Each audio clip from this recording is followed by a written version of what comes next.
Bonjour, bonjour, c'est l'escale de Jeanne.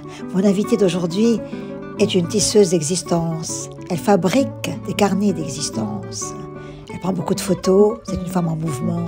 Vous verrez qui est mon invitée d'aujourd'hui. C'est la fille de la photo et la femme en mouvement. Vivre l'instinct présent est sa devise. Mon invitée est une femme en mouvement. Mon invitée écrit, peint. Elle écoute à fond Christophe chanter Les Paradis perdus.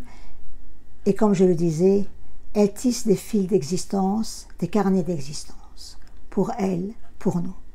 Mon invitée aime les mots bleus, qu'on peut chuchoter parfois en rose. Anne Vassivière, bonjour. Bonjour Jeanne. Vous vous reconnaissez un peu dans cette esquisse de portrait que je viens de faire? Tout à fait.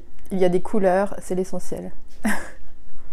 Sur votre blog, car vous avez un blog, j'ai vu une nouvelle, une très belle nouvelle qui apparemment est un livre, c'est une suite, vous nous direz. Et j'ai retrouvé un passage qui s'appelle « Nous sommes le temple ». Il y a une photo tendre qui l'accompagne. Rapidement, pour ceux qui vont nous écouter, c'est l'histoire d'une époque où vous avez été amoureuse d'un Bruno, je crois, et Bruno est mort. Donc vous faites un peu le déroulé de la vie de Bruno, la vôtre en même temps, et quelque part la nôtre aussi, parce que c'est une époque où nous ressemblons beaucoup à tout ce qui s'est passé. Nous continuons d'ailleurs, ça n'a rien à voir avec le temps. Et donc c'est autour de cette nouvelle que je vais articuler cette escale de Jeanne. Parce que tout y est. Vous, le temps, les arrêts sur image, votre mouvement de vie. Je ne sais pas si cette nouvelle est autobiographique, vous nous le direz. Comme tous vos livres et nouvelles, le mystère reste, mais nous sommes captivés toujours. Première partie. Enfant, ado, puis adulte, j'ai aimé des Bruno et des Philippe. Ces prénoms disent mon âge et qu'aucun amour ne capitule à la mort. Qu'il s'agit d'un instinct premier, primaire, notre seule victoire sur la Camarde et le temps, et qui fait de nous un temple de chair. L'instinct, et on revient à se vivre l'instinct présent. C'est comment vivre l'instinct présent, Anne Vassivière? L'instinct présent, c'est peut-être le contraire de l'instant présent, qui a été tellement dévoyé, et qui est maintenant une sorte de prison, qui est dans tous les guides de bien-être, de développement personnel. Et cet instant présent est un côté animal, instinctif, qui nous ramène au corps, mais au corps, à l'intelligence du corps. Parce que je pense que le corps est vraiment ce qu'il y a de plus intelligent chez nous. Et l'instinct présent, c'est débrancher le mental. C'est pour ça que vous avez dit, je suis souvent en mouvement. Oui. Et comme un animal, voilà, l'instinct, c'est regarder toutes les portes qui s'ouvrent à nous, c'est ce que fait l'animal, et faire confiance à l'intelligence du corps, et je dirais à la naïveté du cœur aussi, c'est la confiance. Vous vivez l'instinct présent, toujours? Pas toujours, bien sûr, pas toujours, parce que étant incarnée, oui. J'ai bien sûr les angoisses de l'incarnation, mais je m'efforce de ça. Alors, je continue. J'ai aimé des Bruno et des Philippe, donc je reprends, et je les aime encore, même si je ne suis plus la même. L'amour demeure intact, hors d'atteinte. L'annonce de son décès a été un choc. Il emportait avec lui ce que nous avions vécu, en étant presque l'unique témoin. Que savent les autres des histoires qu'ils voient se vivre sous leurs yeux? Si peu. Est-ce pour cela que vous êtes toujours présente, au lieu, aux autres, donc cette femme mouvement, cette femme, la fille de la photo, pour tenter non pas de savoir plus, mais de leur garder existence, ne serait-ce qu'en photo? Oui. Alors les autres, je ne cherche pas à être complète, mais je crois que je ne sais pas être sans les autres. Ce qui m'intéresse, c'est vraiment la relation. Et quand Bruno est décédé, j'ai revisité évidemment tout ce qu'on avait vécu. Et c'est ce que chacun fait, j'imagine, quand quelqu'un décède. Et ça a aussi révélé l'importance de l'autre dans notre construction pour grandir. Je ne grandis que grâce aux amours, aux amis et aux enfants. Vous êtes une femme pétrie d'émotions. Oui. toujours dans ce magnifique extrait, parce que c'est l'extrait d'un livre, je crois. Mes amours m'ont écrit de beaux textes, dit des paroles puissantes, fait de magnifiques cadeaux. J'ai écrit de beaux textes, dit des paroles puissantes et fait de magnifiques cadeaux. Tous vrais, tous sincères, mais pas forcément à la bonne personne. Et vous ajoutez, on ne s'acquitte pas toujours d'une dette d'amour à celui auprès de qui on l'a contractée. Dette d'amour, la bonne personne. Qu'est-ce que c'est? La dette d'amour, on se rend bien compte que même en amitié, parfois, il y a un déséquilibre et que parfois, on nous donne plus qu'on ne donne en retour. Et quand une histoire s'arrête et qu'on ouvre la porte à la prochaine, à une autre, on se retrouve souvent dans, je ne sais pas si ça vous est arrivé de constater ça, mais dans la position précédente. C'est-à-dire c'est nous qui sommes en demande, qui essayons de combler un vide. Et là, on comprend ce qui s'est passé précédemment. Alors ça, c'est une dette d'amour, on va dire. Mais je pense qu'il n'y a pas... La dette d'amour n'est pas faite pour être remboursée, parce que ce n'est pas une dette économique, financière. Oui. Ça n'a rien à voir avec le marché économique. C'est une dette... Enfin, c'est un don, de toute manière. Donc là, on est dans l'énergie du don et pas l'énergie du remboursement. Donc c'est une vraie fausse dette. Surtout que plus on aime, on le constate quand on a des enfants, plus on aime, plus on agrandit sa capacité d'amour. Et donc la dette s'agrandit, mais comme elle n'est pas faite pour être remboursée, tout va bien. Donc ce n'est pas une vraie dette. Et la deuxième partie de votre question, la bonne personne. La bonne personne, j'ai cru qu'en fait qu'il y avait une bonne personne pendant très longtemps, ce qui est une illusion mortifère. Et tout ça pour me rendre compte que la bonne personne, c'est soi-même, c'est tout. Enfin, il n'y a pas de bonne personne, parce qu'on ne peut pas investir l'autre de la charge de nous sauver nous-mêmes. Enfin, ce n'est pas tenable. Personne ne peut faire ça, et c'est pas viable, et c'est pas enviable non plus. Et donc, ça a été le départ de mon premier roman, Partie commune. Oui. Ça a été ce questionnement, chercher la bonne personne, la bonne personne. J'ai commencé vraiment, c'est mon premier écrit, je n'avais jamais écrit avant. Oui, justement. Oui. Mais par rapport à la bonne personne, j'ai commencé à demander et à saouler un petit peu les gens autour de moi, mes amis, mes sœurs, ma famille. Est-ce que tu as trouvé la bonne personne? Est-ce que ça existe? Les questions sur le couple. Oui. Et écrire ce roman, dont nous parlerons plus tard, m'a fait comprendre que la bonne personne n'existe pas en dehors de soi. On ne peut pas investir autrui de ça. C'est très beau de dire on ne peut pas investir autrui. Non. C'est de lui laisser cette liberté à lui, et de ne pas lui donner cette charge. C'est ça. Voilà. Je continue. Donc là, vous avez appris la nouvelle. Bruno est mort. J'ai sur le moment ressenti une amputation fulgurante, celle de la moitié de ce que nous avions vécu ensemble. Ce vertige a duré une semaine, violent. Pourtant, par-delà la tristesse, le corps m'a rappelé la chaleur de ce qui restait de lui en moi. C'était tiède et vivant, intact. Cette chaleur, cet intact, nous la retrouvons dans vos écrits, justement, souvent, et vous l'avez concentré dans un lieu refuge. Mais c'est un lieu, et il est magnifique, c'est le ventre, comme si c'était la matrice. La matrice vient de ma terre. Voilà. Pourquoi le ventre? Alors le ventre, on le transporte avec nous, c'est lui qui nous transporte. Donc le ventre est commun, l'organique est commun à tout le monde, évidemment, il est universel. Mais pour moi, le ventre, alors la matrice, évidemment, il porte les enfants, c'est pas rien, porte la vie, mais c'est aussi l'endroit du corps qui ment le moins, ou qui ne ment pas en tout cas. Donc, qui est en réception. Ah oui, tout le temps, et qui nous parle tout le temps. Oui. Il nous parle, donc on l'entend, on l'écoute ou on ne l'écoute pas. Mais en tout cas, c'est la partie la plus intelligente, je pense, du corps, intelligente au sens pas mental, bien sûr, qui nous relie. Et quand j'écris, ou quand je parle à quelqu'un, ou quand je peins, je pense que je le fais de ventre à ventre. Oui. Et voilà. Et donc, bien sûr, quand j'ai entendu cette nouvelle que Bruno était décédé, et c'est le ventre qui a eu mal. J'ai eu mal au ventre. Et voilà, donc j'ai revisité ce que nous avions vécu, et qui restait où? Dans le ventre. Bruno m'avait entraîné dans sa petite auto à la faveur d'une promesse de beau temps.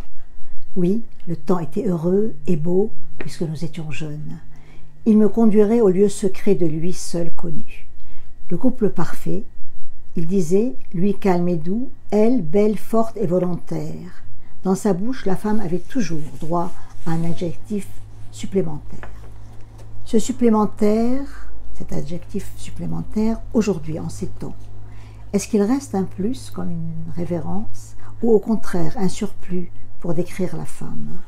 Parce que je sais que vous avez un côté où vous êtes vraiment attaché à la fois aux droits des femmes et à tout ce qui pourrait atteindre cette féminité meurtrie.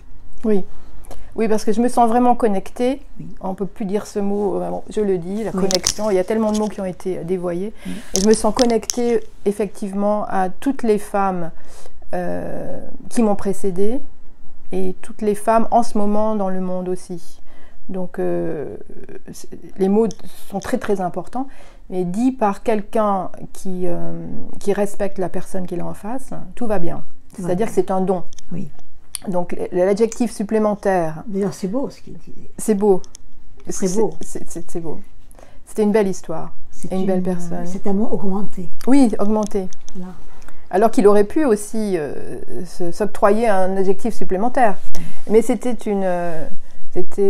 alors un hommage, je ne sais pas si le mot hommage, j'imagine, vient de homme, c'était un famage, si on peut créer ce mot. En tout cas, c'était un don. Et cet adjectif supplémentaire n'était pas lourd. En revanche, j'ai connu des hommes qui imposaient des adjectifs supplémentaires, et je les mets au pluriel, pas juste un, qui ne nourrissent pas la femme avec laquelle ils entretiennent une histoire d'amour, parce que c'est un instrument de pouvoir. Bien sûr. Et donc, il faut faire très attention à ça, oui. De ne pas se laisser enfermer dans des adjectifs qui, en fait, ne sont pas faits pour nous augmenter, mais au contraire pour nous réduire. Oui. Donc, même si au départ, ils sont pleins de vernis et que c'est joli et que ça sent bon, en fait, voilà, donc c'est la personne qui le dit. Bien sûr, comment il est dit. Qui fait que c'est un plus ou un piège. Toujours dans cette magnifique nouvelle, la jauge d'essence nous annonçait tout juste un aller-retour. Mais cela nous semblait royal, car ça l'était. Et là, le temps pour vous, Anne, comment bouge-t-il? Que devient la jauge du temps au fur et à mesure? Pas en possibilité de vie ou autre, mais en royal. Parce que ce royal, il est extraordinaire. Oui, parce que c'était... C'est toute l'aventure qui est là. C'est ça. Oui, parce que c'était la jeunesse. Oui. C'était les années universitaires, les années d'étudiante. Bien que Bruno travaillait, il était photographe. Moi, j'étais étudiante. Et tout était ouvert. Donc, c'était royal. Il avait une 4L, une vieille 4L. Oui. Ça suffisait pour aller à la beauté. Justement. Qu'est-ce qu'on demandait? Vous avez je ne peux pas dire que c'est une nouvelle, c'est plus qu'une nouvelle. Ces instants que vous racontez sont d'une grande beauté, d'une grande poésie aussi. Et en même temps, on se rend compte aussi combien, comme vous dites, il y a l'instant et l'instinct, les deux étaient mélangés ici. Oui, on ne savait pas en fait, on ne savait pas ce qu'on vivait. Oui. C'est pour ça que c'était pur, on n'avait aucune idée. Donc la jauge du temps, alors depuis évidemment, la jauge du temps, elle se mesure avec la mort. La mort n'existait pas à cette époque. Hein. Oui. On était complètement insouciant, pas inconscient, mais insouciant. C'était léger. C'était une époque aussi qui était légère. Il n'y avait pas les problèmes dont les jeunes gens aujourd'hui sont conscients. Oui. Donc une grande légèreté. Alors vous dites encore, c'était le jeu de l'aventure. Il s'agissait de don de soi et de don à soi, ce qu'on appelle communément amour. Capteuse d'image, vous l'êtes. Captive de l'image, l'êtes-vous? Alors, captive de l'image, je ne sais pas, mais comme je suis très visuelle, je suis très exigeante de ce point de vue-là. Et je ne sais pas si c'est en être captive, mais je cherche l'équilibre tout le temps, en fait, c'est ça. En peinture, je passe de déséquilibre à équilibre. Dans ma vie, c'est la même chose. Et en écriture aussi. Donc pour les images, je pense que ça relève de la même chose. Peut-être pas tant que je veuille donner une jolie image de moi-même, je ne sais pas. Peut-être, bien sûr, c'est une politesse aussi.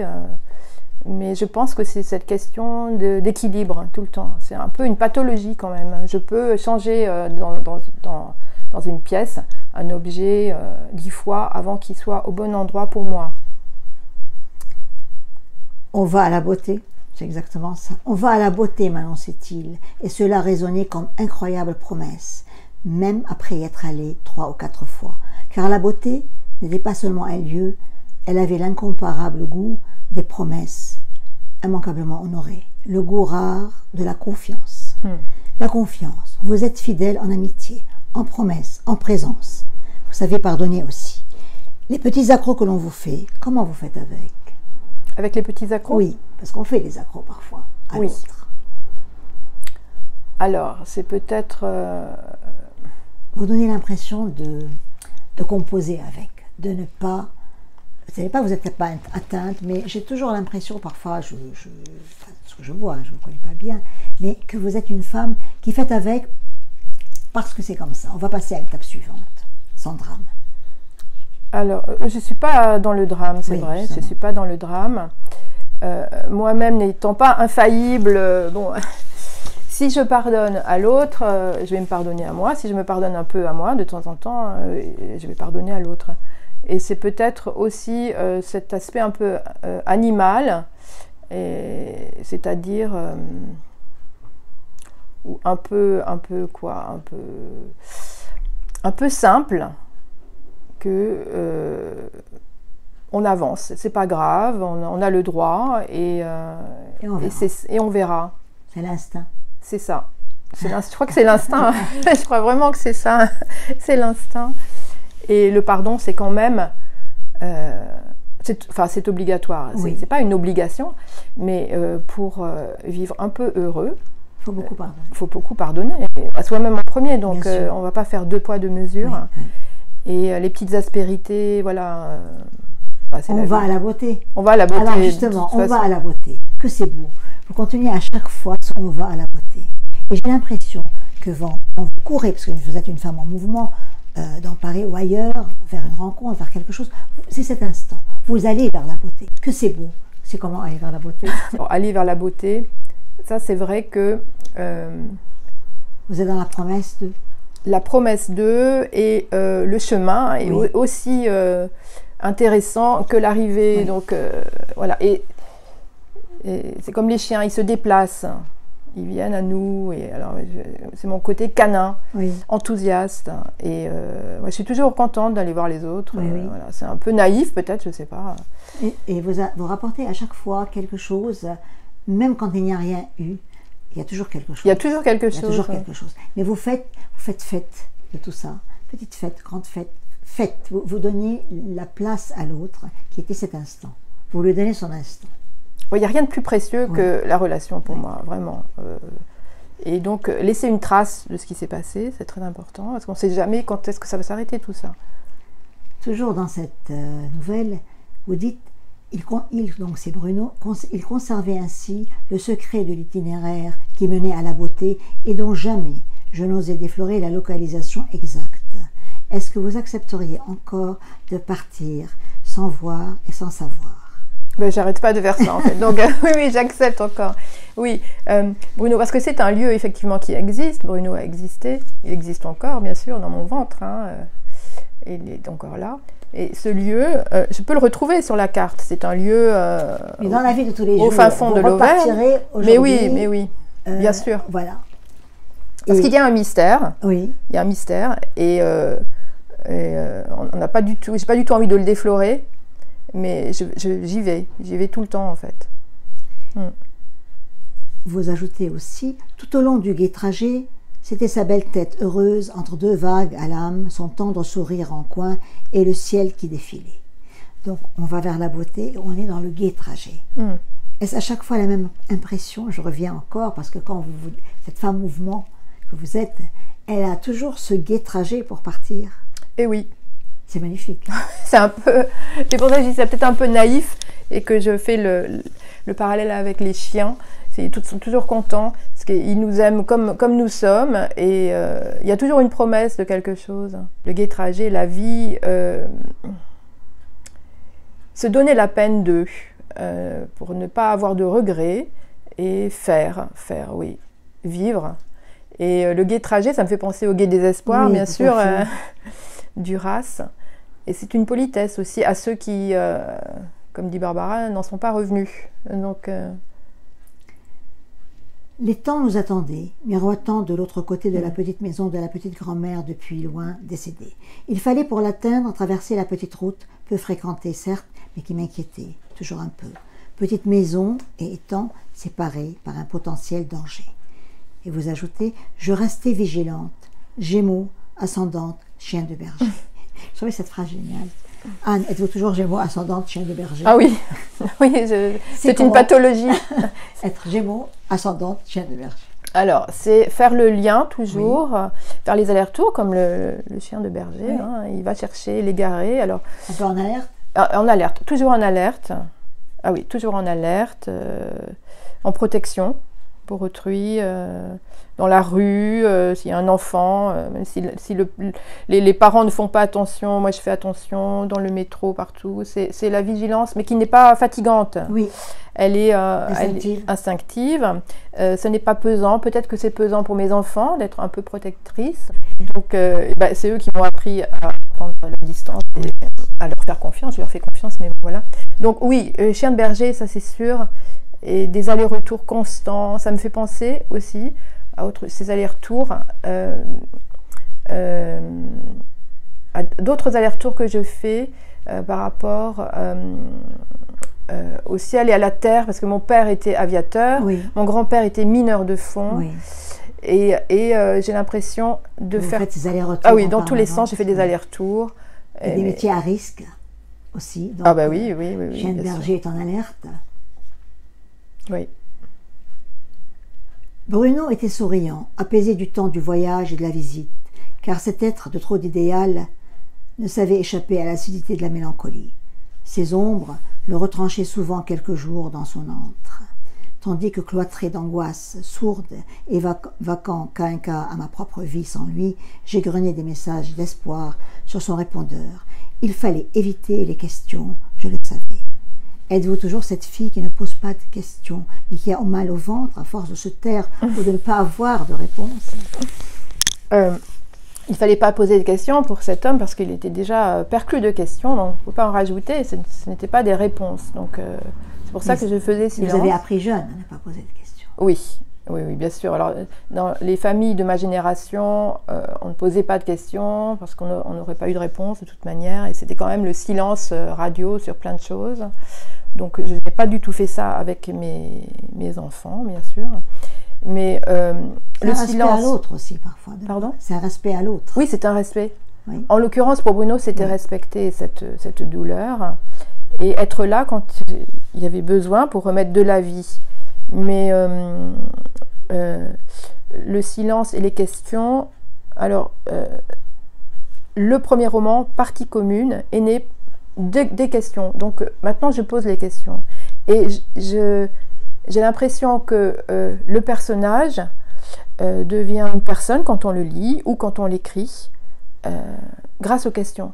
Le personnage qui ne se pose pas de questions ou qui ne nous pose pas de questions en tant qu'auteur ou que lecteur, je crois qu'on s'en fiche un peu de ce qui lui arrive, donc c'est ça là. Donc les questions, c'est très important. Mais il faut savoir aussi être silencieux. Voilà. Oui.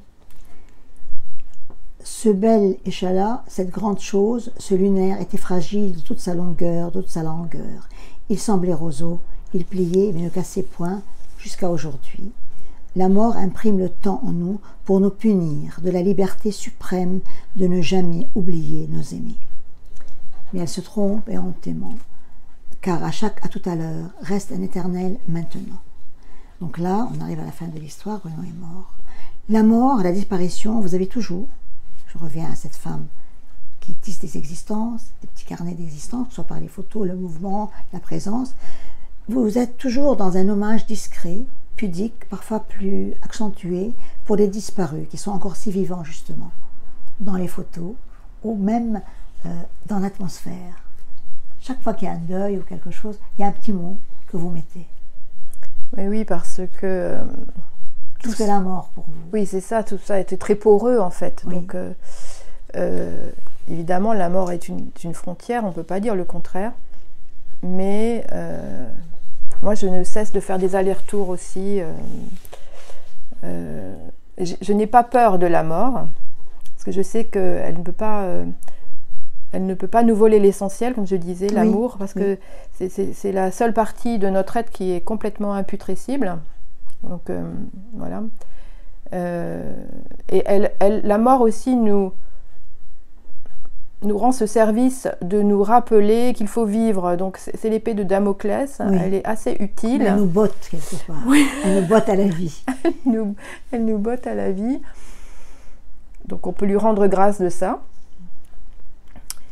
Et la mort, oui, oui, c'est l'injonction à vivre. C'est simplement le rappel. Et les gens qui sont partis ne le sont pas complètement. Et je pense qu'ils font des allers-retours aussi. Je pense qu'on fait des allers-retours entre ici et là-bas. Et ça, moi, je fais beaucoup ça aussi. Alors, dans ce nostalgique et magnifique billet, j'ai tenté de vous rencontrer, Anne. Entre le gré de trajet et la course vers la beauté, j'ai entrevu la femme que vous êtes. En mouvement, comme on l'a dit plusieurs fois, en présence, en image, son rapport au temps, à la mort, aux souvenirs, aux photos. Et cette nouvelle, c'est un livre en réalité, parce que les gens qui nous écoutent voudraient savoir. C'est un livre en réalité? Alors c'est un livre, effectivement. Il commence quand? Il commence à la conception de la femme qui raconte sa vie, et il déroule la vie d'une femme des années 60, bien sûr, bon, elle a mon âge, je me suis inspirée de ce qui m'est arrivé, bien sûr, mais j'ai déroulé le fil. Bon, ce n'est pas autobiographique, c'est pas de l'autofiction, c'est je déroule. Si je veux être honnête, il faut bien que je parte de quelque chose que je connais, sinon ce n'est pas honnête, ça n'est pas incarné. Et bien sûr, je déroule le fil, et donc c'est l'histoire d'une vie, ce sont les saisons de cette femme, depuis la conception et la vie intra-utérine, jusqu'après la mort et la vie dans l'au-delà, ou enfin, voilà, une boucle. Et donc Bruno est un jeune homme des années étudiantes, avec laquelle l'héroïne vit quelque chose de très fort et de très instinctif qui correspond à cette étape de notre vie. J'ai beaucoup aimé partir à partir de cette nouvelle justement pour vous rencontrer, parce que tout y est et en même temps elle est intemporelle. Ce roman qui cherche éditeur, il n'est pas publié. Parce qu'il est très beau, très très beau. Et donc chaque saison, on va dire, de cette vie est ponctuée par une comptine. Oui. Donc voilà, parce que c'est quelque chose qui va nous rattacher à notre vie et aux promesses qu'on s'était faites ou qu'on ne savait pas qu'on s'était faites. Parce que la question c'est si voilà, vous rencontrez un beau jour la petite Jeanne, est-ce que vous allez pouvoir la regarder dans les yeux? Est-ce qu'elle va vous dire, bon, c'est bien, tu as fait tout ton possible pour tenir les promesses qui n'étaient pas formulées mais qui étaient là en bourgeon? Est-ce que tu... Voilà, moi je veux être digne du bourgeon de femme que j'étais. Donc c'est pour ça que je mouille la chemise, comme on dit vulgairement. Et puis il y a les livres, toujours pareil, à l'instant capturé. Moi j'en ai lu 2. J'ai lu Partie commune et votre dernier livre aussi, dont nous parlerons également. Dans Partie commune, alors que ce soit d'un trou de serrure, d'une vue sur immeuble, d'un coin où tout s'entend et devient image, là également, un Vassivière, où son héroïne est une femme témoin, mystérieuse, présente, parlant des autres, pas d'elle, ou alors au travers des autres. Dans Partie commune aux éditions La Musardine, vous écrivez « Coucher pour coucher, ça me va, plutôt bien. Je suis trop pudique pour aimer. » Qu'est-ce qu'aimer pour vous? Alors, c'est pas moi qui dis ça, c'est un personnage, bien sûr. Qu'est-ce qu'aimer pour votre... Qu'est-ce que aimer? Parce que cette phrase, elle a un sens. Oui, bien sûr, bien sûr. Aimer, c'est se dévoiler. Aimer, c'est vraiment... c'est s'en remettre à quelque chose qui nous dépasse tellement qu'on ne peut pas y échapper. C'est pour ça que les grands cyniques ou les grands... Ce sont les Les cyniques sont les grands brûlés de l'amour, les gens qui disent « je ne crois pas en l'amour ». C'est pas vrai, ils y ont mis tellement d'espoir qu'ils ne veulent pas le dire, ou ils ont été blessés. Donc l'amour, c'est vraiment quelque chose à quoi on ne peut pas échapper. Et l'amour sous toutes ses formes, enfin il y a tellement de formes d'amour. Donc et c'est quelque chose qu'on appelle de nos voeux, parce que c'est merveilleux. On ne peut pas vivre sans, bien sûr. Non, on ne peut pas vivre sans. Qu'on aime un animal, qu'on aime voilà, une personne, qu'on aime ce qu'on fait, tout ça c'est de l'amour. Et à la fois on l'appelle et on le redoute, parce que on sait qu'il va falloir se dévoiler, il va falloir être sincère, et que ça peut être difficile aussi. Donc c'est vraiment notre raison de vivre, je pense que c'est ça qui nous fait nous lever le matin. Toujours dans Partie commune, vous écrivez: j'ai pris, ou bien votre héroïne, vous faites écrire, j'ai pris le stylo, ma première vilaine feuille de papier brouillon. J'ai ouvert une porte que je n'ai plus pu refermer. C'est engouffré un immeuble qui m'a parlé des parties communes. Et depuis, dans la vie de tous les jours, vous continuez à recevoir comme ça des immeubles entiers et leur histoire. Oui. Alors oui. Revenez un peu sur Partie commune pour ceux qui nous écoutent. Oui, donc c'était une époque, comme je l'ai dit tout à l'heure, où je me posais beaucoup de questions sur les relations amoureuses et trouver la bonne personne. Et je saoulais, comme je disais, mon entourage de ces questions. Et je me suis dit, j'aimerais quand même savoir ce qui se passe dans les relations charnelles, enfin, amoureuses ou simplement charnelles. On n'est pas toujours en amour quand on a des relations charnelles. Et je me suis dit, tu vas écrire le roman que tu aimerais lire, parce qu'il y a des choses à comprendre, il y a des questions à poser.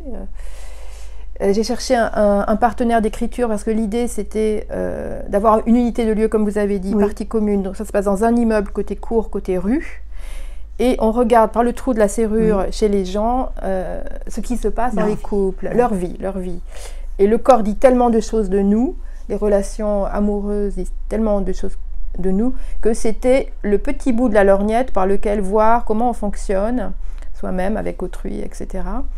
Et je me suis dit que je ne pouvais pas écrire la partie masculine. J'ai cherché un partenaire d'écriture, puisque l'idée c'est que pour chaque histoire, ou chaque scène, on va dire, on a la vision des deux protagonistes. Et donc on est dans les pensées des gens, c'est pour ça qu'ils s'expriment en fait, parce qu'à l'intérieur, l'organique, on s'exprime pas du tout comme là on parle, bien sûr, il n'y a pas de filtre. Donc ça permet, que c'est un roman choral, avec, je crois, 23 personnages, avec un petit plan de l'immeuble pour qu'on sache qui une très belle couverture que nous verrons qui est où, voilà. Et donc, chacun s'exprimant sur la chose, on va dire, qui vu de l'extérieur ressemble toujours un petit peu à la même chose, mais qui est différente en fonction de ce qu'on y met de soi. Et donc, ça donne des styles très différents, puisqu'on pense... chacun. Il y a des personnages qui, par exemple, n'utilisent pas la ponctuation, parce que dans leur tête, ils vont à toute allure, etc. Donc, ça donne une diversité de vision de l'amour qui peut être salutaire quand on cherche à savoir ce que c'est ou à comprendre ce qu'on vit soi. Et c'est comme un grand nettoyage de printemps, ce livre. C'est ce que ça a fait pour moi, c'est ce que ça a fait. Ce sont les retours qu'on m'a donnés. C'est-à-dire que si, à la fin de la lecture de Partie commune, on a fait soi-même un grand nettoyage, alors le pari est réussi. J'ai écrit, quel âge j'avais? J'avais pas 50 ans, ça fait pas très longtemps que j'ai écrit ça. Je n'avais jamais écrit, à part un journal intime, dans mes années de collégienne. J'ai pris la plume parce que c'était vital pour moi. Il fallait que je comprenne des choses, il fallait que ça sorte et que je nettoie. Et donc... je n'ai pas cherché à faire de l'érotisme. C'est quand je l'ai fait lire à une amie, mais elle m'a dit « mais c'est érotique ça ». J'ai dit « ah bon ?» Donc voilà, donc je l'ai proposé à une maison d'édition spécialisée dans l'érotisme et la pornographie. Et ils cherchaient à... Ils allaient lancer une nouvelle collection de textes littéraires de qualité écrits par des femmes. Et donc, ce texte a été édité par la Musardine pour inaugurer cette nouvelle collection. Et c'est comme ça que j'ai appris que c'était érotique.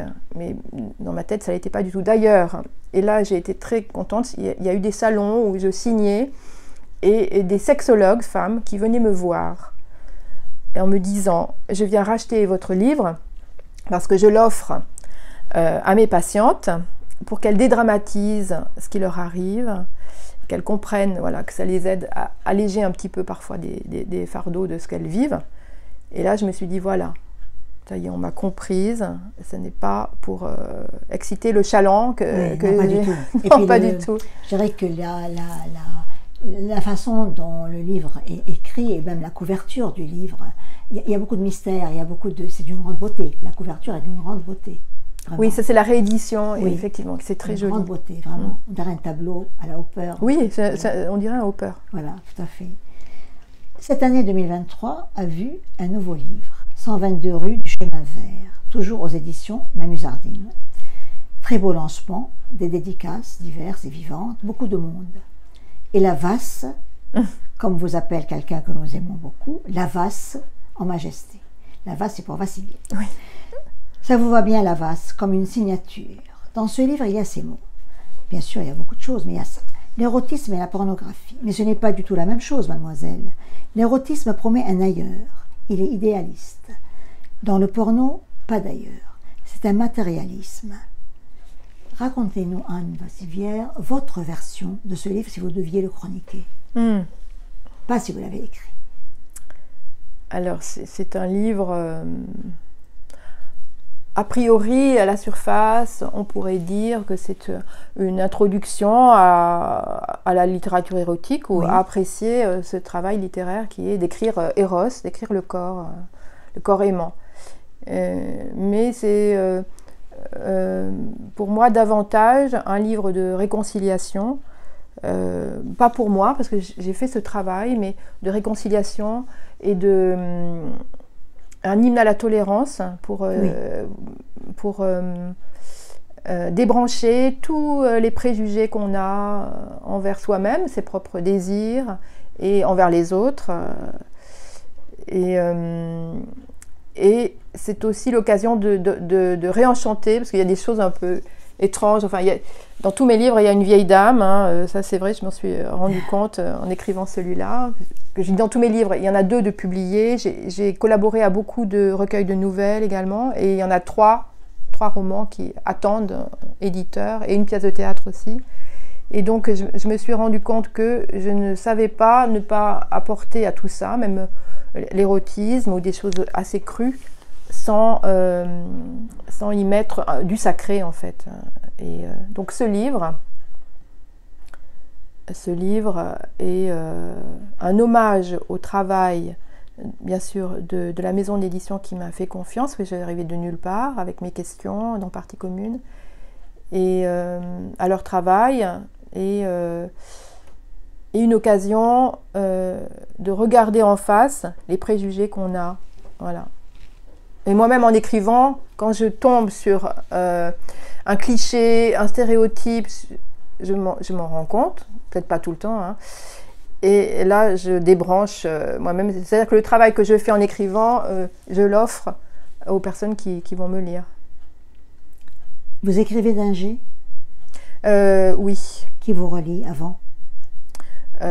Qui me relie. Est-ce que vous avez des amis, un ami dans la famille, quelqu'un qui vous relie avant? Oui, il y a une personne qui me relie, qui me connaît depuis 40 ans. Oui, et vous écoutez ce qu'elle dit en bien ou en... J'écoute. J'écoute. Oui, j'écoute. En tout cas, ce livre vraiment est aussi très beau. La couleur est flashy. Et en même temps, j'ai assisté aux dédicaces. Elles ont été vraiment très très belles. Il y avait beaucoup de monde, mais qui venait à la fois pour vous, pour le livre, pour la maison d'édition, parce que la maison d'édition entière s'était déplacée au Flore. Oui. Et je trouvais ça extraordinaire d'avoir une maison entière. Enfin, elle vient avec l'auteur. C'est rare. Ah oui, c'est vrai. C'est vrai, c'est comme si on se déplaçait avec notre maison sur le dos. Oui. On avait l'impression comme un art vivant où toute la famille était là.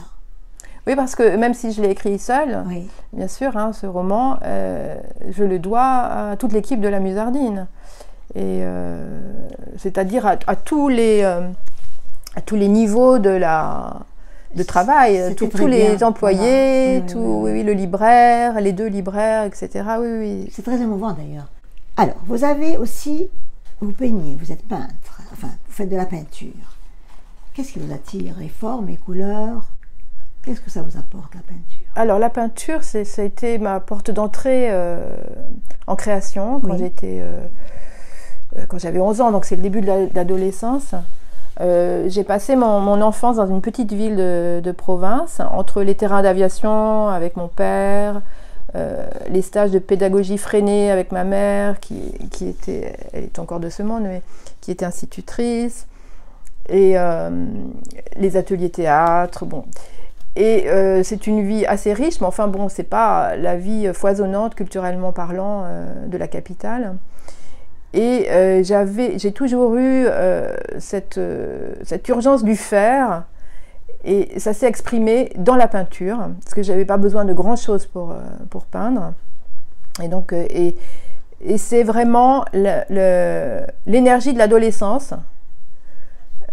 C'était presque douloureux, ça l'est encore parfois de peindre, presque douloureux parce que je me mets dans des positions qui sont pas, je suis pas devant un chevalet, oui. Je suis accroupie, je travaille sur une dizaine de toiles en même temps, pendant qu'il y a un truc qui sèche ou qui est bloqué, je débloque autre chose. Débloquer ça fait que je peux débloquer ça, je comprends ce qu'il faut faire, etc. etc. C'est très fatigant, c'est épuisant. Mais c'est donc l'énergie de l'adolescence. Il fallait que ça s'exprime dans quelque chose. Et c'est allé, non pas dans le dessin, parce que le dessin, je ne suis pas du tout douée pour le dessin, je n'en ai pas la patience. C'est allé dans les couleurs. Et donc, je peignais régulièrement, par exemple, sur les vitres de ma chambre. Donc, mes parents ont eu... voilà, ne m'ont pas empêché. Donc, voilà, où le support n'importait pas, c'était vraiment l'élan de l'adolescence, en fait. Il y avait un élan vital. Et je l'ai tellement fait, pendant des années, que maintenant encore, j'arrive à retrouver ce chemin du faire, qui était nourri par cette énergie première, encore une fois, de l'adolescence. Donc voilà, il fallait un exutoire en fait, il fallait que quelque chose s'exprime et transformer en beauté. J'allais à la beauté. Oui, toujours. Le gai trajet. Le gai trajet, voilà, oui. C'est génial ça. Anne, vous nous avez beaucoup parlé de tout ce que vous faites, plutôt je vous ai demandé de parler de ce que vous faites. Vous faites beaucoup de choses. Mais vous restez pour moi une femme mystérieuse. Ça veut dire que je ne sais pas, on sait qui vous êtes bien sûr, on sait comment vous êtes, on sait qu'on peut compter sur vous, on sait toutes vos qualités, on sait tout, mais elle est où Anne Vassivière vraiment dans tout ce mouvement, dans tout ça? Parce qu'on a l'impression que toujours, que ce soit dans votre écriture ou ailleurs, vous déléguez à votre personnage, vous déléguez, c'est comme s'il fallait rester vous-même derrière, non pas le trou de la serrure, mais pas en distance, justement là où vous étiez avec Bruno, dans votre vie, en limite. Alors, heureusement qu'il n'est pas nécessaire de savoir qui on est pour exister, parce que sinon on éclaterait tous comme des bulles. Alors, je suis assez kaléidoscope quand même, bien sûr. Et ce que j'aime dans autrui, c'est que tout le monde est kaléidoscope et il y a plein de facettes qu'on peut apprécier. Qui je suis, je ne me cache pas. Oui. Pas du tout. Je ne suis pas un personnage non plus.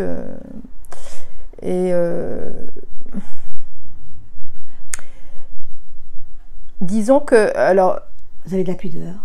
Ah oui, il y a beaucoup de pudeur. Ça, oui. Oui, il y a beaucoup de pudeur. Ça, je pense que c'est aussi quelque chose... oui. Instinctif en vous. Oui. C'est la défense instinctive, la pudeur. Oui. Oui, oui. Ça, c'est quelque chose dont il est très difficile de se défaire. Et est-ce que c'est souhaitable? Je ne sais pas. Mais ça, c'est vraiment un reste de ces familles. Oui, c'est l'éducation. C'est l'éducation dans lesquelles on ne parle de rien. Et exprimer sa pudeur, ses émotions, ce n'est pas correct. Donc, à la fois, voilà, par rapport à tout ce que je fais, par exemple, ma famille est contente de voir que je suis épanouie. La famille d'où je viens, pas la famille que j'ai construite, bien sûr. Mais il y a toujours un petit... Petite inquiétude, petite Oui, alerte. oui, oui, parce que si j'avais fait ce que je voulais, j'aurais fait les beaux-arts. Mais Oui. on m'a dit, ce n'est pas un métier. Ce n'est pas un métier d'être artiste. Donc vous avez rôdé autour. Donc, je suis fonctionnaire. Oui. Hein, voilà, j'ai fait ce qu'on m'a dit de faire. Oui. Donc, je ne suis pas un personnage. J'essaie de revenir à votre question. Elle est où, Anne? Elle est où, Anne? Elle est partout. Oui, elle est partout, Oui. elle est nulle part. Elle est Oui, comme oui. voilà, elle est là. Oui, Elle est comme derrière tout le sa monde. pudeur. Ah, oui, oui. Voilà. Alors, la fille de la photo est très exigeante sur son image. Quand je dis ça, c'est pas du tout négativement, au contraire.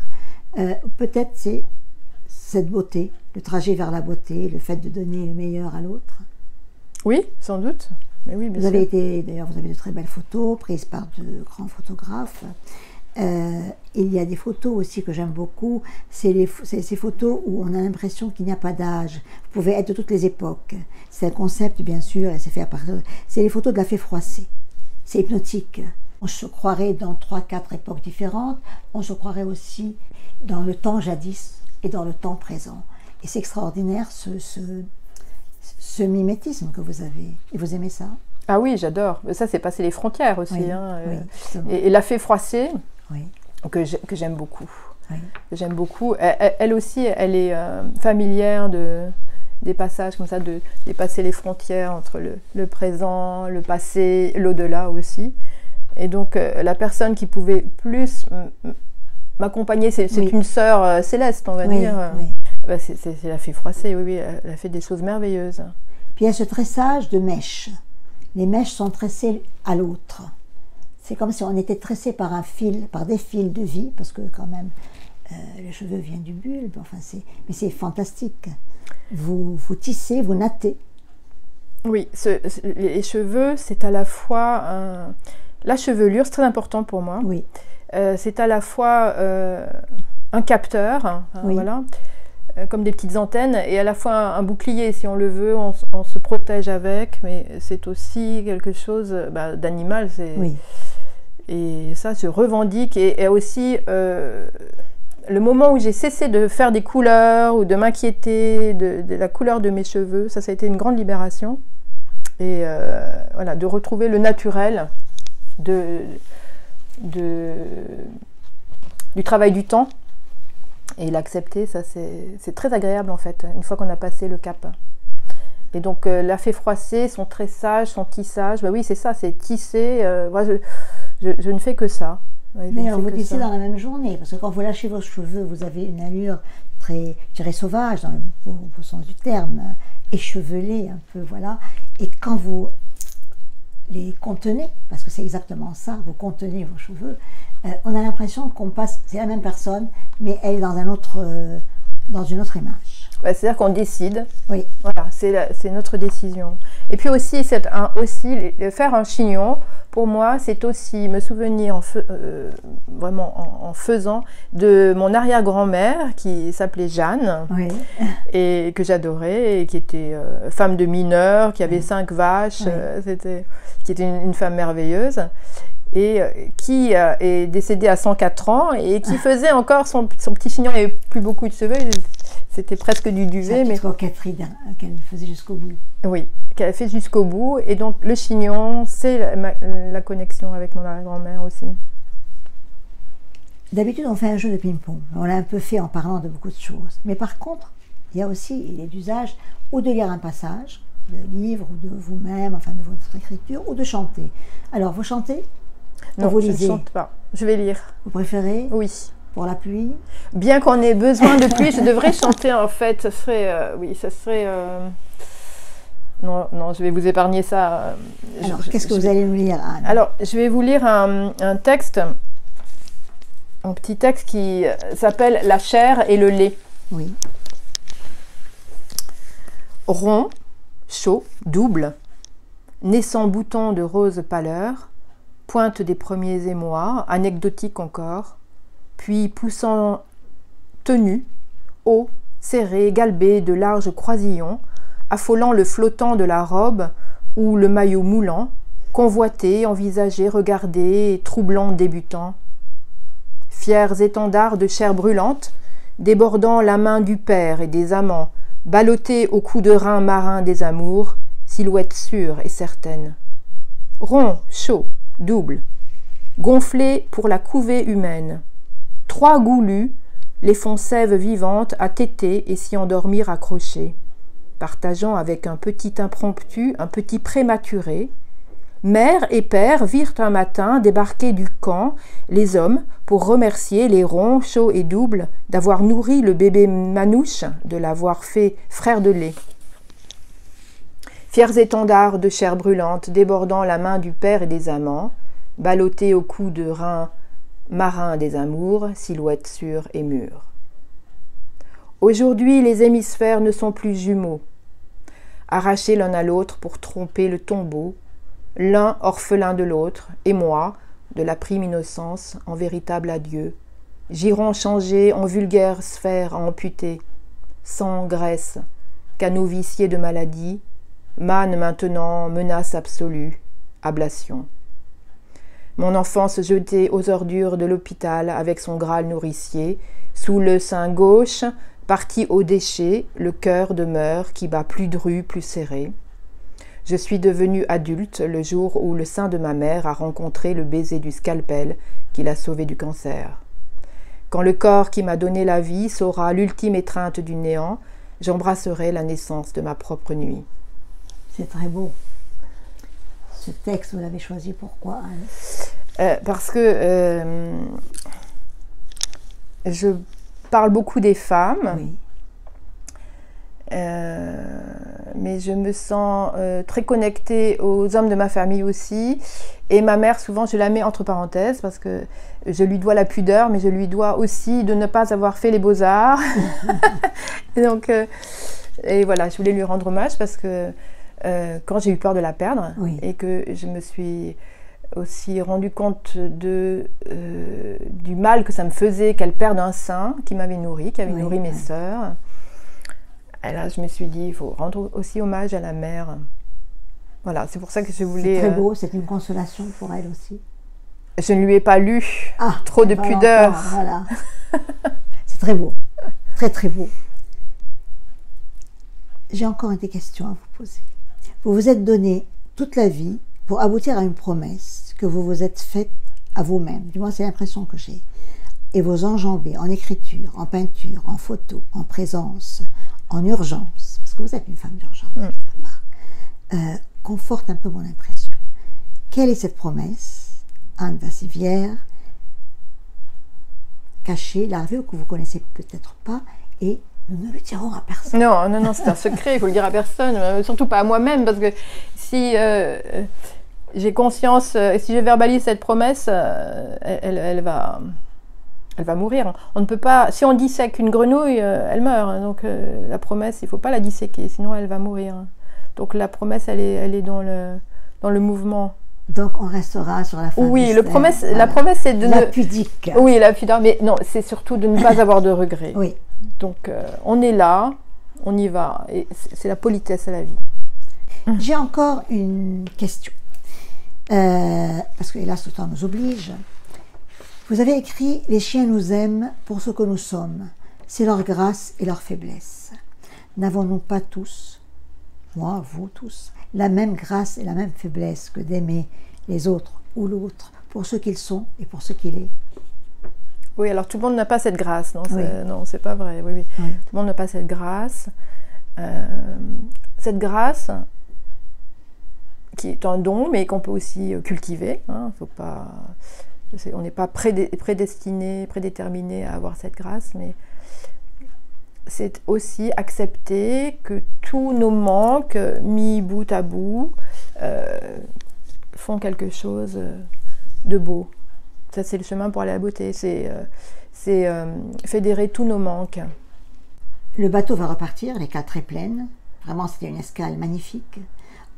J'ai fait un exercice que je n'ai pas fait d'habitude, c'est-à-dire, je suis partie d'une nouvelle et j'ai essayé de vous rencontrer à travers cette nouvelle. Je voulais aussi vous dire qu'avec vous, nous avons appris à conjuguer un temps. C'est le présent recomposé. Vous en parlez souvent aussi, le présent recomposé. Le présent recomposé. Oui, c'est vrai, c'est joli. Oui. Et vous me donnez envie de relire les textes de mon site. Là. Alors là, vraiment, vous avez... j'ai trouvé des mots extraordinaires, le présent recomposé. C'est exactement ce que nous vivons tous sans le savoir. C'est un temps que vous nous avez donné, un temps supplémentaire. Comme une saison supplémentaire, on a un temps supplémentaire. Mais oui, parce qu'on n'aura pas le temps on aura le temps de rien, en fait. On a le temps de rien. Oui, donc, présent, voilà. Oui, c'est ça, il faut toujours le recomposer. C'est du travail. Est-ce qu'il y a quelque chose, avant que ce bateau ne reparte, que je n'ai pas posé une question, ou quelque chose que vous voulez dire? Peut-être parler de cette... J'ai écrit une pièce de théâtre oui. Qui me tient à cœur sur la sororité. Oui. Peut-être parler des sœurs. On a mentionné la fée froissée. Oui. J'ai des sœurs de sang. Oui. J'ai 2 petites sœurs de sang. Alors, oui. Être l'aînée, ça on pourrait en faire aussi. Oui, un livre. Un livre. Enfin, j'en ai fait une pièce, oui. mais bon. La sororité de sang et la sororité de cœur, ou de condition, de ventre, ça c'est quelque chose qui m'importe beaucoup aussi. Et que je sens très fort, et qui est quelque chose de primordial aussi, et de premier dans ma vie. Et voilà, rendre hommage aux sœurs. Elle est prête. Elle est prête. Elle a un titre? Elle s'appelle Détartrage. Ah, c'est joli. C'est parce que, oui, ça fait référence aux dents, évidemment, oui. Les racines, le sang, oui. La famille, les sœurs et la mère aussi. Vous avez toujours ce monde de femmes derrière vous, quand vous faites quelque chose. Elles sont... Ah oui. Oui, parce que chez moi, dans la famille qui m'a élevée, le père était très absent, il était aviateur, il était toujours en l'air. Et j'ai vécu avec mes 2 sœurs, ma grand-mère, ma mère, même le chien était une chienne, il y avait une tortue, il y avait la nounou, on avait une nounou qui était à la maison avec ses 2 filles, c'est un monde complètement féminin. Oui. Donc la femme pour moi est une sœur, ce n'est pas une concurrente. Parce que je ne veux pas rentrer là-dedans en fait. Il n'y a pas de concurrence. Quand j'arrive quelque part, je ne vais pas scanner. Parce que je sais que j'ai des camarades qui font ça, qui en souffrent, qui arrivent quelque part dans un lieu et qui scannent toutes les femmes qui sont là pour voir si elles sont mieux, et qui se placent comme ça. Comme sur elles se placent en souffrance déjà. Mais oui, en souffrance, c'est la première chose. Donc sur une échelle hiérarchique, c'est terrible. C'est ça, et c'est une concurrence qui nous est imposée dans cette société de consommation. Et voilà, donc, et ça change aussi. Si on ne se met pas en concurrence avec nos sœurs, on ne se met pas non plus sous la coupe de l'homme, où on n'est pas dépendante du désir masculin, ni des attentes, ni des exigences de ce que ça doit être une femme. Donc je pense que ça, se mettre en sororité, quand on est quelque part, ça c'est vraiment la clé, c'est un Graal en fait. Il n'y a que des bénéfices à faire ça, pour soi et autrui. Vous aimez Christophe, on n'en a pas parlé, et Bachung, mais Christophe, les mots bleus, les paradis perdus. Alors juste, je traîne, j'ai pas envie de finir. Les paradis perdus, il y en a beaucoup. Ah, les paradis perdus, il n'y a que ça, le paradis est perdu. Donc, oui, mais on en crie tout le temps. Oui, le paradis perdu, c'est un refuge, et c'est aussi l'endroit où on peut, en écoutant Christophe, avec cette voix très frêle, à la fois très forte et très faible, il était tout petit, il était tout tordu, il était tout frêle, il était très fort. C'est vraiment un personnage qui manque, il est incroyable. Et les mots bleus? Et les mots bleus, bien sûr, les mots bleus. Moi, j'ai besoin de bleu. Je pense que je suis très, très feu. Et voilà, si on parle yin-yang. Viens vous dire, viens, je t'emmène, viens, on repart vers les paradis perdus. Ah ben oui. Vous irez. Direct. Voilà, donc, merci pour tout. Merci. Vraiment. Merci. Et c'était une escale aussi, un peu à l'instinct, hors du temps, dans l'instant. Merci beaucoup à Merci. Nous continuons avec à la guitare Alain Noirot pour le générique de fin. Un grand merci. Merci Jeanne. Je donne l'impression d'avoir beaucoup parlé depuis le début de l'interview, mais en réalité, je vous lisais, c'est votre écriture, Anne. Magnifique écriture. Donc c'est vous qui parlez.